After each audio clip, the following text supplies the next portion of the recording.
Eu acabei de assistir esse vídeo do Frederico, essa análise dele, e tem uma questão assim, eu acho que o Frederico ele tem uma visão muito racional do que está acontecendo, etc e tal.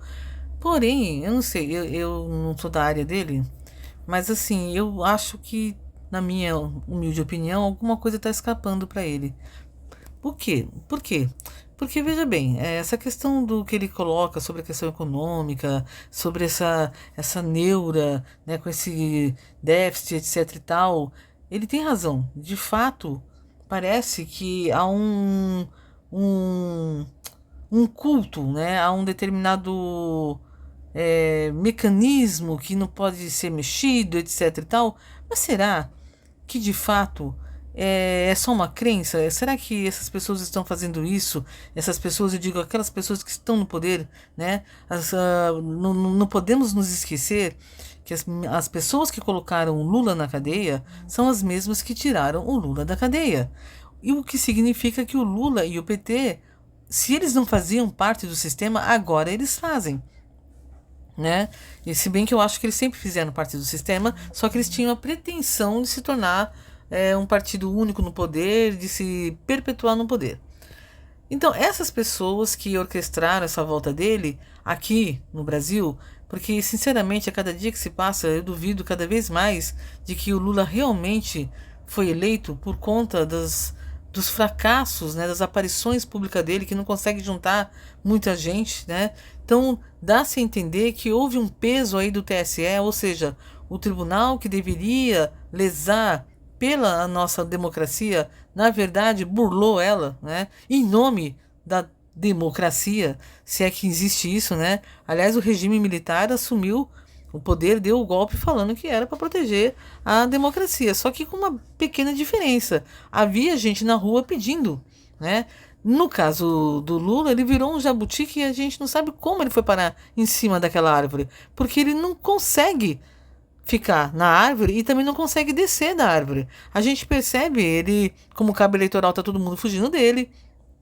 Ele não junta pessoas nem pagando, né? Porque os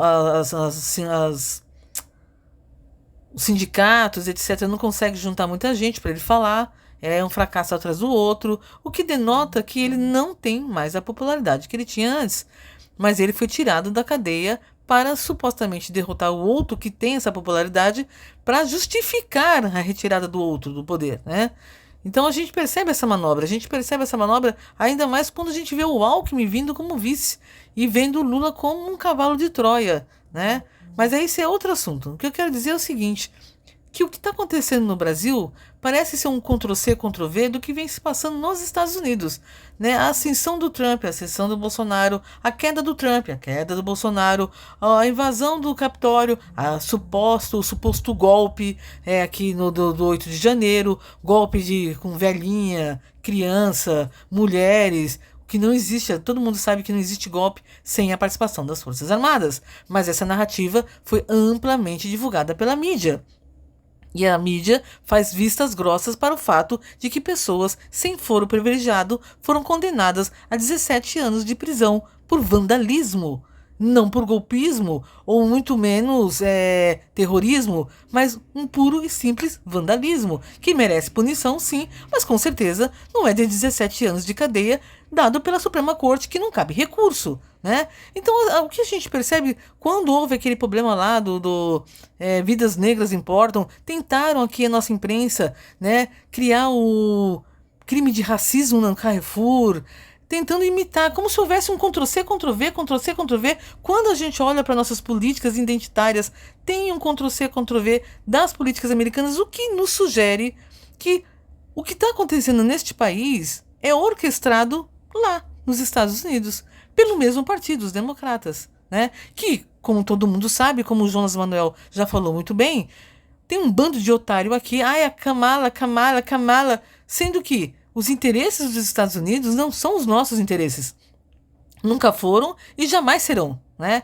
E que há todo o interesse dos Estados Unidos de controlar o desenvolvimento do Brasil. Porque se o Brasil deixar de ser um país subdesenvolvido, né, se ele deixar de ser um país com tantos problemas, ele vai causar problemas para os Estados Unidos, como a Rússia e a China.